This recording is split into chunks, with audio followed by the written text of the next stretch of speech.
Hello, everyone, and welcome to this edition of Going to Bat with Team Irie. This is episode number 38. If you missed some of the previous episodes, you can scroll down the foundation page here and watch those. And we usually post the interviews that we're going to do the day of or the day before of the interview, unless it's a special one like today. We got the special man here. And then if you want to check out our website, which we raise money for spinal cord injury research and baseball and softball high school scholarships. And also, when we can have public events, you can check that out on our website, which is dif35.org. Today's guest is none other than the mayor, Sean Casey. How you doing, Sean? David, how's it going, man? Thanks for having me on. Hey, great. I'm just so happy that you're on here today. And we'll kind of cut to the chase. And I know you've done a lot in the minor leagues and a lot of the other players. That's where we started at. But, going to the major league, and this is something we always ask all the players, what was it like when you got the call that you were going to make it or you was going to the major league? Oh, man. It's so funny you asked me that. I do a little meditation every morning, and my meditation today, was Tony Robbins. It was a priming meditation. He was talking about go back to a moment that, that really brought you a lot of joy in your life. And it's so funny you asked me that because I literally went back to that call that I got to the big leagues, and then my first hit, it was such a joyful moment. I had just hit the home run in Buffalo to win the American Association championship in Iowa. And we came into the clubhouse and, everyone's excited, got the champagne going. And Mark Shapiro's in town, who was the minor league director at the time. Now he's the CEO of the Blue Jays. And Brian Graham was my manager. A lot of different people were there. And so the season was obviously over at AAA, and I wasn't on the roster. So I thought I was just going home. It was just a great year. It ended on a great note. And sure enough, I get called into the office, and Mark and Shapiro and Brian Graham are there, and they're like, "Hey, man, congratulations on a great season. Congratulations on the home run. Really been awesome. And your season's not over yet." They were like, "You're heading to the big leagues tomorrow, and you're going to meet the team in Chicago." They were playing the White Sox at the time, and I'll tell you what, I think I went numb, Dave. I mean, I think my body just went numb. I literally couldn't believe it. It's like everything you've ever dreamed of as a kid, all the work you put into the cages, all the ups and the downs in the minors, trying to get to the big leagues, and then to have that call and to have them telling you you're going to the big leagues, was unbelievable. And I can remember the first moment just thinking, I got to call my mom and dad. Like, I got to call right now. And there was no cell phones back then, really. It was 97, so it wasn't like they are now, So I remember I bolted out of the clubhouse in Iowa. No fans are even in the stands. And I took off, and I ended up getting to a payphone at the time, back to the payphones. Pulled a payphone out. I had a credit card that my mom had given me, dial up the credit card, call my parents. And I said, hey, they didn't even know I hit the home run to win the championship. I said, I just hit a home run to win the AAA championship. And I was like, and I'm getting called up to the big leagues, and I'm meeting the team in Chicago tomorrow against the White Sox.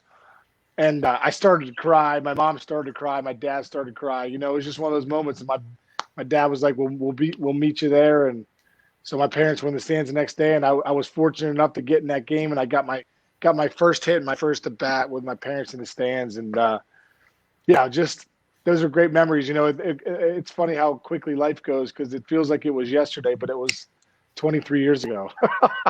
Exactly. And thinking about the Cleveland Indians before you went to the Reds. Now, did you ever, after the incident at Cleveland, did you ever pass ball with Bob Feller anymore? No, I never ended Bob Feller again after that. I don't think he ever wanted to run into me again after that. After playing catch, with Bob Feller, I ended up hitting him in the chest with a ball, and he went down, and I was like, and like 2 weeks later, I was traded. I was like, was I traded because Jim Thome was the first baseman, or traded because I hit Bob Feller in the chest with the ball and almost killed him?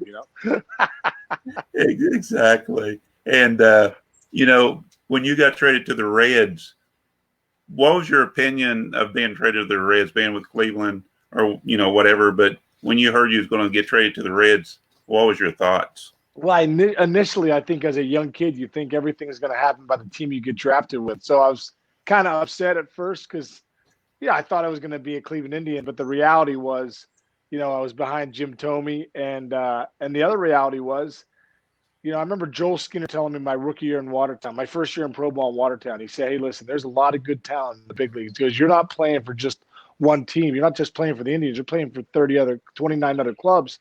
And he said, "Force their hand." He goes, "Hit so well that they either have to call you up or trade you." And I did really well in the minors with the Indians, and I did well enough that they did both. They called me up in '97, they traded me in '98, and it was the biggest blessing ever for me going to Cincinnati. It was a situation where I was able to come right in and play, and Jim Bowden kind of stuck his neck out on the line for me, trading his opening day starter for me the day before opening day, Dave Burba, for me to come to the Reds. And I really was excited. I was heading back to AAA with the Indians. This way, I was heading to the big leagues. And, Jack McKeon was just such a father figure for me when I first got there, just how he treated me, putting me into the lineup. And, the rest is history, man. Like the greatest 8 years of my life, were in Cincinnati, and just so grateful for the opportunity to get traded over there. Exactly. And, I had to turn my phone off. Too many people was calling. Hey, man, you're popular, brother. You're It's popular. like I had to turn this thing off. It's not that I'm not paying attention to you. I'm trying to keep people from calling me. So, Oh, no worries, man. so the mayor. How did you get the nickname, the mayor? Who gave that to you? Man, I tell you what, I was when I was in the Cape Cod League, which is a wooden bat league for colleges. Best players have played in there, and I was playing for a team named the Brewster Whitecaps that summer. And I had two coaches. My coach Mike Kirby, who was the assistant coach at Cal State Fulton, and Bill Mosiello, who is now the assistant coach at TCU, was the assistant coach at Tennessee then. Mike Kirby is the head coach now at New Mexico State. They were both out there in California, and I was kind of this Northeast guy from Pittsburgh, and I just have always had that personality of talking to everybody. So anytime I come to the park, I'm like, "Hey, what's going on?" Saying hi to everybody, and then people get on first base. I'm talking to them all the time. So after a few weeks of like seeing my antics, Mike Kirby comes up to me one day. He's like kind of like Curb's got that like real like surfer kind of like, "Hey man, California." He's like, "Oh man," he's like, "I've been watching you, man." He's like, "You say hi to everybody and you talk to everybody. It's almost like you're lobbying for votes, like you're the mayor or something. You're lobbying for votes to become the mayor." And I was like, "Oh man, that's cool." So the rest of the summer, Mosiello and Kirby kept calling me the mayor. "What's up, mayor? What's up, mayor?" I was never. They didn't call me Sean again. They called me Case. They call Aaron. "Hey, what's up, mayor? The mayor. The mayor." It's so funny. And so I think a guy that played Jim Betzold, a guy that I played minor league ball with, played at Cal State Fulton. And when Mike Kirby went back there, he had told, I think, Jimmy Betzold that, "Hey, you're going to play with the mayor in Cleveland, man," after we'd all gotten drafted. And then soon enough, I think on ESPN one night, maybe on Baseball Tonight, I heard Carl Ravitch. I hit a ball. I was with the Reds. I think it was in '99. I doubled or '98, and Carl Ravitch was like, "There's the mayor, Sean Casey, doubling the gap." And it just, I don't know, it just kind of caught on. And I was really happy about it because it's a great nickname, and it served me well. So I'm grateful for that. Exactly. I know. I've heard that my whole life. You called the mayor. Now I've got a lot of connections to the Cincinnati Reds because I've been doing a David Irie Day down there since 2013. So this next question comes from somebody from the Cincinnati Reds. So I didn't know anything about it. So let's see what your comment's going to be on this one. Now, I was told on the Cincinnati Reds bus after a Chicago game that the bus stopped and you jumped off the bus in traffic and harassed a Cubs fan. Yeah, it wasn't a Cubs fan. I harassed a Cubs bar. we David, every time we went into Wrigley, man, they would beat us up, and we'd get in the bus, and they, I feel like they'd be yelling some gestures at us, and "You guys stink," and all this stuff. And I remember thinking at the end of the '04 season, we had a 4-game series against the Cubs, and I remember getting the team together saying, "This is our postseason. We got 7 games to go. We got a chance here with 4 against the Cubs to knock them out." And so we got together, and we really had a great series. We lost game 1, but we won 3 in a row after that. And we ended up knocking the Cubs out of the playoffs. And we were all excited. We get on the bus. We got our suits. We're traveling back to Cincinnati for the 3 days. And, we're traveling in traffic in Wrigley on a Thursday at 5. And we're just putting along. And I just remember being so excited. And, I was just kind of amped up, really, about just having fun with the guys. And I'm like, oh, look, the Cub fans are not telling us we stink now. Look how bummed out they are, right? And so we're about 5 blocks from Wrigley, and I was sitting next to Lark, and all of a sudden I don't know, I just got one of those crazy thoughts in my head. I was like, I'm going into that bar right there. I looked to the right. It was a packed Cub bar. Nobody was saying anything. It looked like people were depressed, but I'm like, I got to go in there and let them know. So the bus driver I was like, let me out. And the bus driver was a little hesitant. He's like, well, we're moving. I'm like, I don't care. We're moving. Just got to let me out for a second. Give me 1 second. I was like, I'll catch up with the bus.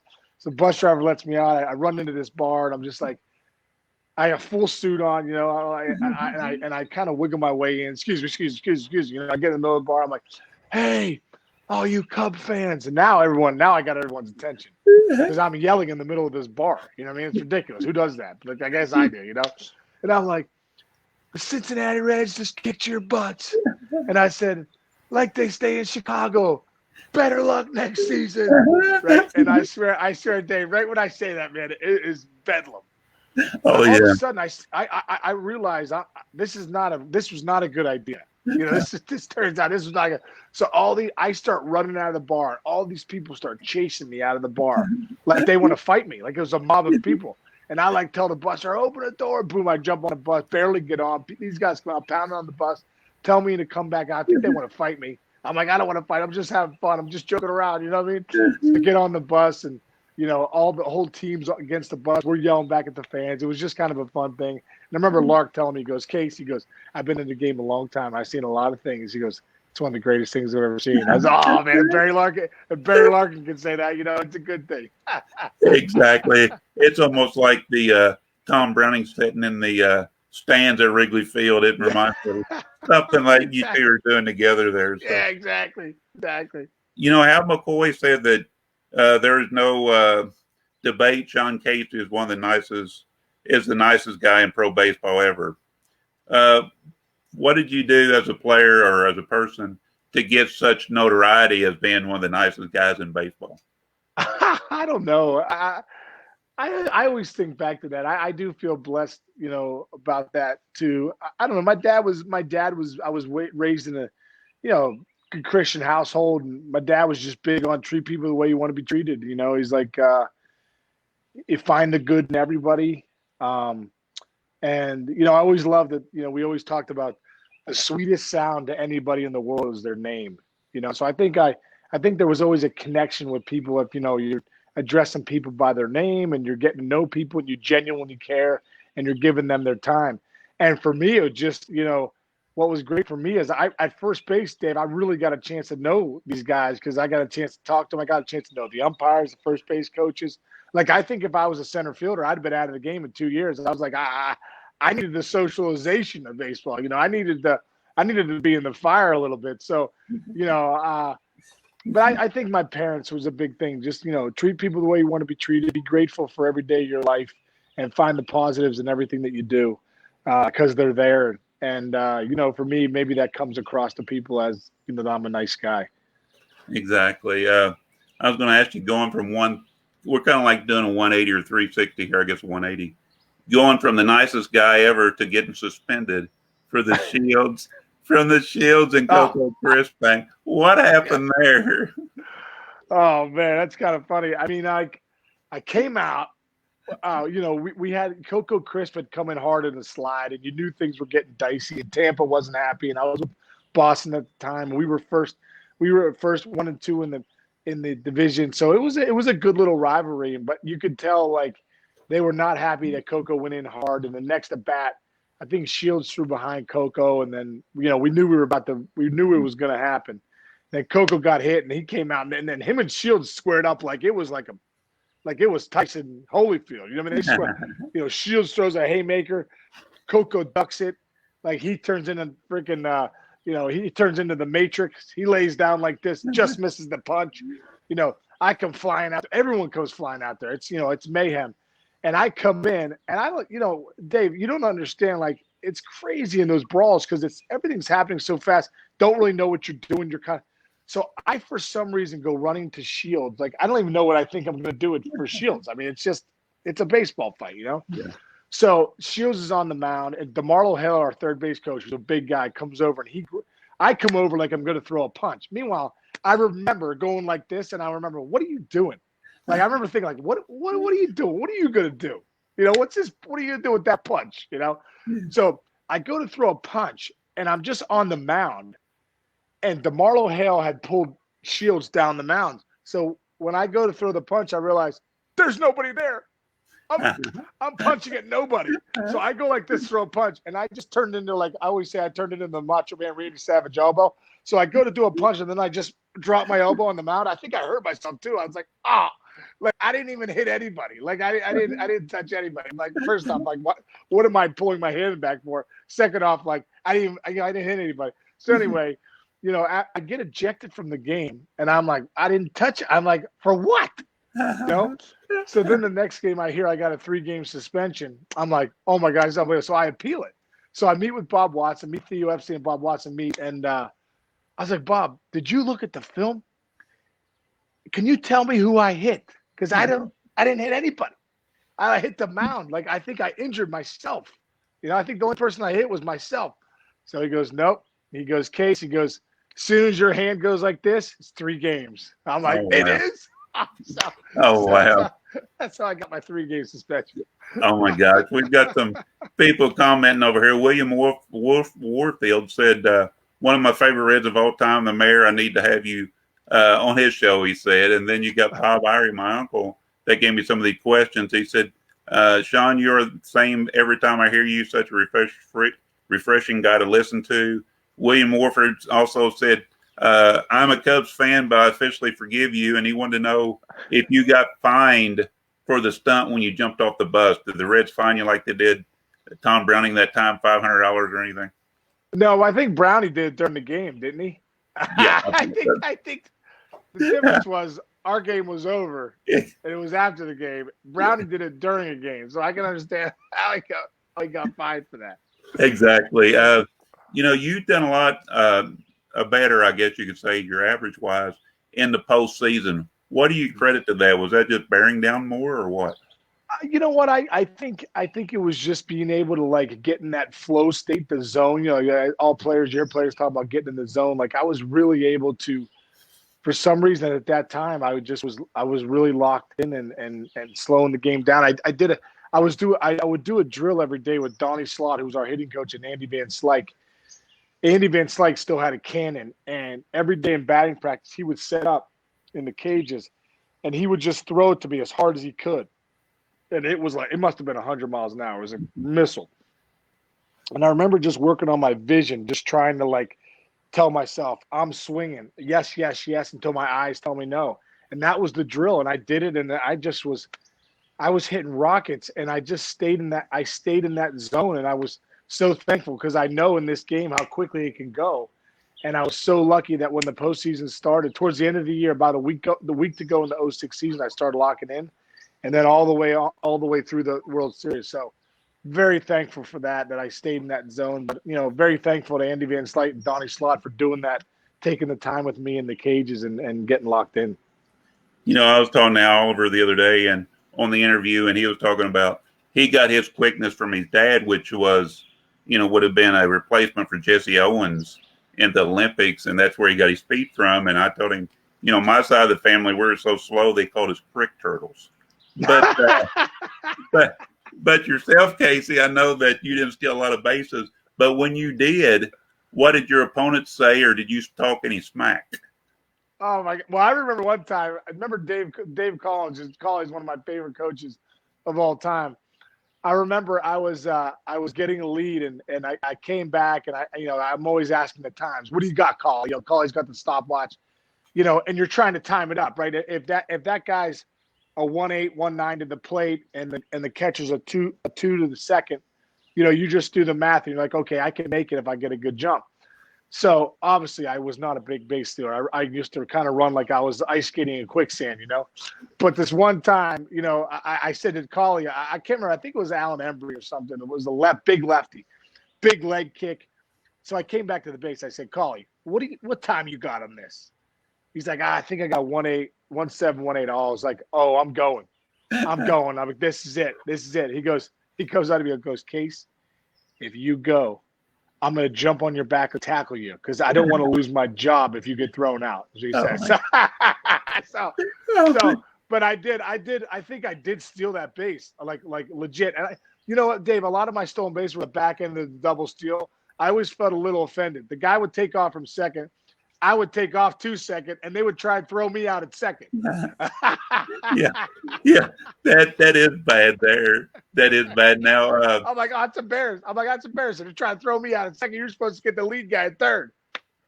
I know it. I know the feeling, though. But, you, of course, talk to a lot of the guys when they come to first base. Were most of those guys friendly, or anybody just like ignore you, didn't want to talk during the game? They were all really friendly, man. All of them really friendly. Two stories I have of guys that weren't that friendly, but Ricky Henderson's a really good guy. When I first got to the big leagues, Ricky Henderson, I believe, was with the Mets or '98, Mets or Padres, I can't remember, but he got to first base and the 4-pitch walk, and I remember being so excited, like, oh my God, it's Ricky Henderson! Like, I can't believe it! Like, this is unbelievable! Like, if I get sent down on the minors, at least I can say I talked to Ricky Henderson, right? So that was my mentality. Like my first couple of years, I was like, I'm gonna talk to this. Like I for my kids and stories one day, I can at least tell people I talked to these guys, So I'm on first base, and Henderson walks, and I said, "Hey man, nice walk," or something like that. And I remember he got his lead. He looked at me, and then he just took off, and he didn't say a word to me. I'm like, "Oh man, he must not be into any conversations here at first base." And the only other conversation that I remember that I was always left a sour taste in my mouth was Milton Bradley. Remember Milton Bradley? Milton Bradley came up with the Montreal Expos and got his first hit in the big leagues. And I remember he came to first base, and I was like, man, I just thought that was such a cool moment for anybody, for all of us that have had their first hit in the big leagues. And I said to him, hey, man, congratulations on your first hit. That's really cool. They had it up on the Jumbotron. And he just looked at me, really didn't say anything. And I was like, really? Really? Oh my God! Yeah, exactly. Which I'm like, only 2 conversations I remember like that. Yeah, you're like me though. I'm a people person. I like to talk to people, so that kind of stuff I would remember too. I mean, it was sticking in my mind. Yeah. So when you're talking about, I know you played in like 3 All-Star games and different things, but from your major league career, what would your favorite moment be? The '99 season with the Reds, probably. Yeah. Every moment. I mean, so many moments with those guys, and so many guys in that team I still keep in touch with, and I just was so grateful to have had the camaraderie that we had, and all those guys in that team. I loved it so much. Probably when I was with the Reds in 2001, when I homered at PNC Park, for me that was from Pittsburgh, and I got the first hit and a home run at PNC Park, and just rounding the bases there was just a really cool feeling for me, and just a really unique, awesome day. Homering in the World Series in Game 4 in 2006, that was kind of a dream within the dream of playing in the big leagues, and then the dream of homering in the World Series. Like, stop it. I mean, I remember rounding first going, I can't believe this is happening to me. Like, thank you, God. Like, honestly, there was just so many moments like that. I look back and I go, just too awesome. Exactly. We've got just a couple more questions here, but I'll read some of the comments right here. Steve Dragon, he wanted to know, he said the Pittsburgh kid could flat out hit. Loved watching him. Did he play American Legion for Upper St. Clair? Yeah, I did. I played American Legion for Upper St. Clair, and there was a way better player than me, a guy named Kevin Ory, who played with the Cubs a little bit and the Marlins. He was on my American Legion team. So, yeah, I did play American Legion all throughout high school, and, man, I really, really, really enjoyed that. Okay, and we've got Greg Himes. I love the stories behind the scenes. He said, this reminds me of stories from Dave Tomlin and Woody Fryman. William Warford says, Reds have a great chance to win in this season. Be a battle on this 60-game season. Steve Dragon says, we had some battles with Upper St. Clair. He played for, looked like Chartiers Valley. Chartiers Valley. Oh, yeah, there we go. Chartiers Valley, right down the street. We had some good battles with them. Yeah. Exactly. Bob Ironmonkel says, Milton Bradley wasn't into playing games. He was not. He was Milton not. Bradley, the game maker. So, Yes. but Yes. but He was you got not playing. He was not playing sorry. Okay, he was not playing the sorry game. No, exactly. And Patrick Armitage said stop. He's right there laughing. So, but is there any good stories? I know you've told a few of them, and people love to hear stories about your career. Something funny that may have happened to you or somebody else. Oh gosh, Dave, I probably have so many stories that I'd have to think about. Jim Leland's stories are always good, and we're talking about my speed and stuff like that. So it's always fun to look back on it. When I got traded to the Tigers in 06, I was, all the reporters were around me in Tampa, and Leland comes up. He's like, I need to talk to him real quick. So I tell the media, hey, I got to go talk to the manager. I'll be back, and I'll answer your questions in a second. So I go out and go to his office. It's Jim Leland, Lloyd McClendon, Gene Lamont, and they're sitting there. And Lamont's the third base coach, and Lloyd McClendon at the time was the bullpen coach. And Leland's like, all right, Case. He's like, Gino. He's like, first off, welcome. He's like, Gino, give Case a sign. So Gino goes through the signs. He goes, boom, boom, boom. If I go to my ear, it's hot. Now stay with me. I might go to a few signs. I could take it off across my chest. But if I go to my hat, it's a hit and run. The bunt sign is the belt, but we're probably not going to give you that. So we're going to give you probably the hit and run sign. So then Leland pops in. He's like, all right, okay. He's like, here you go. He goes, you look down at Gino when you're at the dish. He goes, he gives you the hit and run sign. That's on him. We're not going to give you the bunt sign. But I tell you what, he goes, you get on base with a walk or a hit. He goes, I don't want you looking over at third at Gino. I want you looking in the dugout at me. He goes, then stay with me. If you look in the dugout and you see me come to the top step, and as soon as we catch eyes, when we catch eyes, stay with me. If I jump up and never come back down, you steal. And I was like, and I remember looking at him like, I was so locked into the guy. I was so locked in. I'm like, I just didn't understand at first. I'm like, if he jumps up and never come back down, I'm like, oh man, he just starts dying laughing. He was like, oh, and I'm like, oh, that's a good one. That's a good one. Oh my God. Yeah, exactly. Oh my goodness. So you do a lot for, I guess, MLB Network right now, and on the side and different things. But between that and everything else you do, what do you do in your spare time if you have any? I got 4 kids, so I got a lot going on there. My son Andrew's 18. My son Jake is 17, and I have a daughter that's Carly that's 14, and another daughter Jillian that's 10. So, I got my hands full at home. I really enjoy it though. It's fun bopping around with the kids, and I'm also part of the Miracle League of the South Hills, an organization that we started, almost 10 years ago now. For what we do it's a baseball field for special needs kids, and that takes up a lot of my time too. So I got a lot of action going on, Dave. Mine is, besides the MLB Network stuff, which I absolutely love, I got this other stuff too, which I really enjoy. Yeah, I was going to ask you about your charities. I know you do a lot of charity work. So is that the main one you work for? Do you do other charities too? That's the main one I work for. I do some stuff too with an organization called Light of Life downtown in Pittsburgh. I go down there sometimes and help them. And but yeah, Miracle League of the South Hills is probably one of my main organizations that I help. And I don't help it. I help start it, and I'm really just a big part of it. So it's kind of like my baby, really. And exactly. I love it. We serve over 350 kids, and it's just the greatest place ever. Yeah, everybody knows you're a great guy, and of course, everything we heard about you, is true. A couple more things here. William Warfield says, "Why is Sean not doing broadcast? Great voice and personality. MLB needs this guy on TV." Steve Dragon said, "This guy's great for baseball. Him and Harold Reynolds should have a show." And Russ Shear says, "Thank you for your work with special needs kids from a parent of an autistic child who loves baseball." And Greg Himes says, "I love it. A baseball field for special needs kids. Being a special educated teacher is important. It's important to us to include these kids." So, everybody, of course, appreciates everything you're doing there, Sean. That's great. I appreciate the comments. Thank you. Okay, and just a few little quick things here we kind of do real quick. Favorite uniform? Your favorite uniform? My favorite uniform was, I wish we could have gone back to the red sleeveless, which I really liked. But I Big liked with blue. those guys like last year. Like you got Lorenzen, who's Jack Diesel, just has the shirt hanging out. Like I think I would have liked to done that one or two times. Go back to the Klazuski days and just total sleeveless and see what could happen there. But I did like the Reds uniforms that we used to wear that were sleeveless. Steelers or Bengals?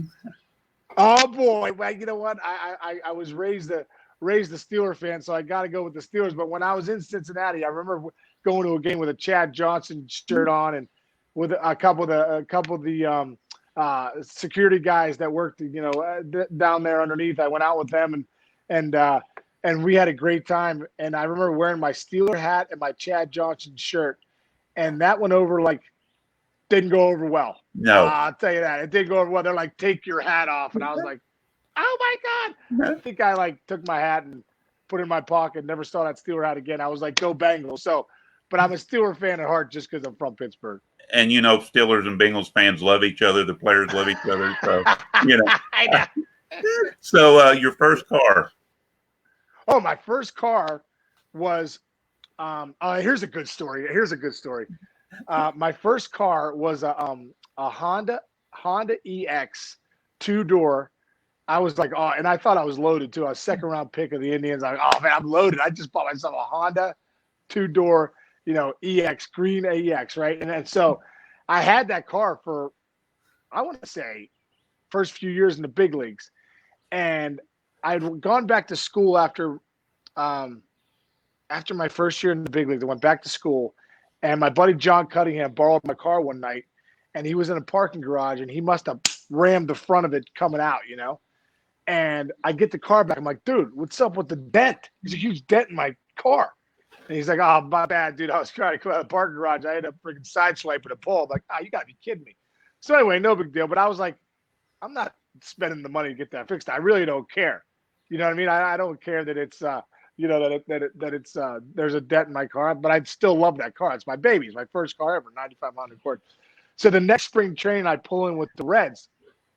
Here comes Larkin, his Humvee. Here comes freaking, Greg Vaughn pulls up. He's got like the high-end Mercedes. Dimitri Young, Mike Cameron, all these guys. Aaron Boone, they got all these nice cars. Pokey Reese got his. So I pull into the lot. Now, mind you, this is my first camp with the Reds because I was with the Indians the year before at camp because I got traded every day. So I pull into Sarasota in my Honda Accord EX green with a huge dent in the front. And security, they stop me like, whoa, whoa, whoa, whoa, whoa. It's the players' lot. And I'm like, they're like, you got to park over there, sir. I'm like, so I rolled my window down. I was like, sir, I swear to God, I'm a player. I was like, I'm the first baseman for the Reds. He goes, nah, I can't let you in here with this car.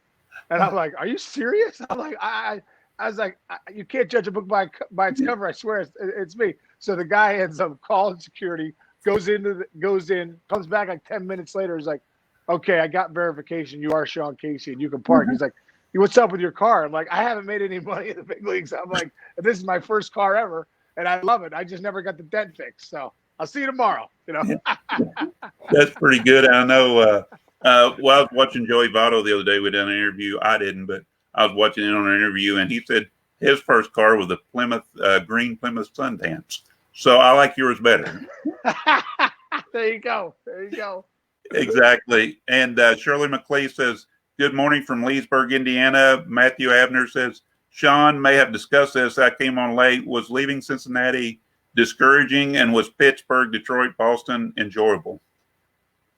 Oh man, leaving Cincinnati was gut wrenching for me. I think I still hold something deep down in there that hurts a little bit leaving Cincinnati.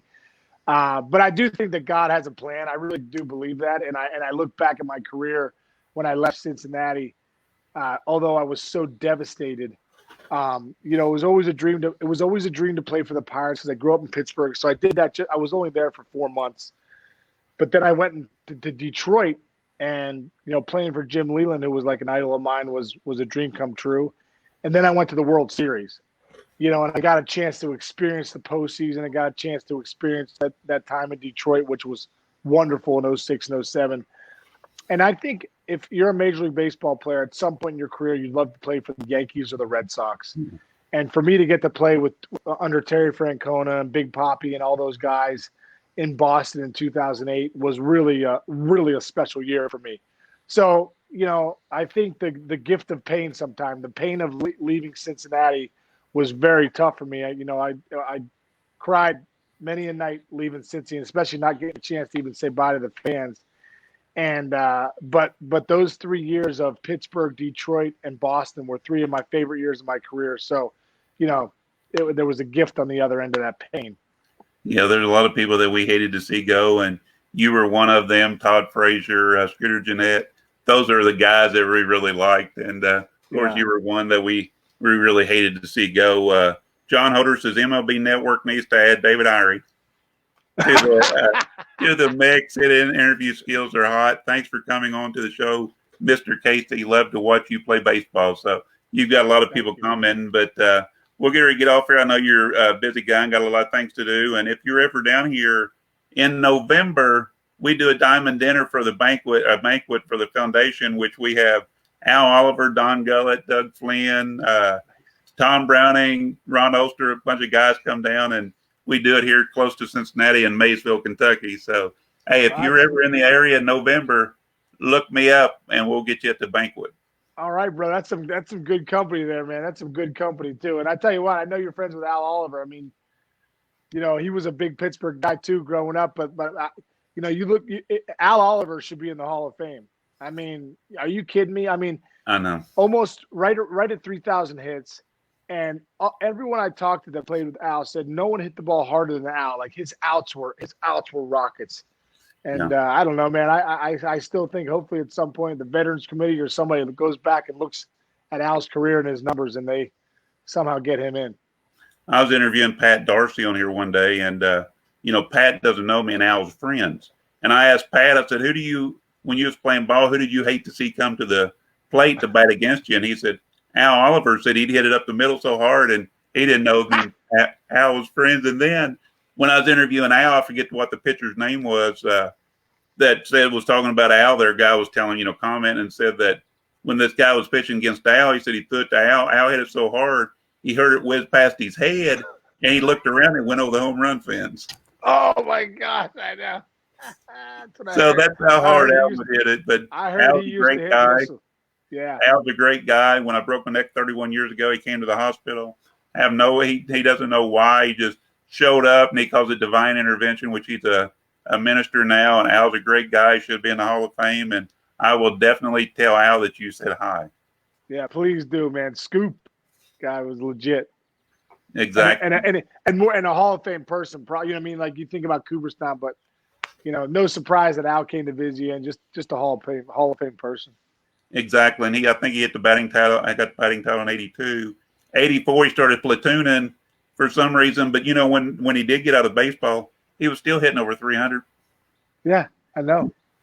So I wish he would have got the 3,000 hits because there would have been no argument here. Exactly. And he said he felt like he could have went 5 or 6 more years, but, that happens sometimes. But Sean, I appreciate you being on here. Maybe over the winter, if you have more time, maybe we can get on here and have fun again one day. Great, David. Thanks a lot, man. I really appreciate you having me on, and good luck with your foundation and everything. And we'll see. I'm sure I'll see you down the road at some point. Yep. Stay in touch. Okay, man. Thank you. All right. Thanks, Sean.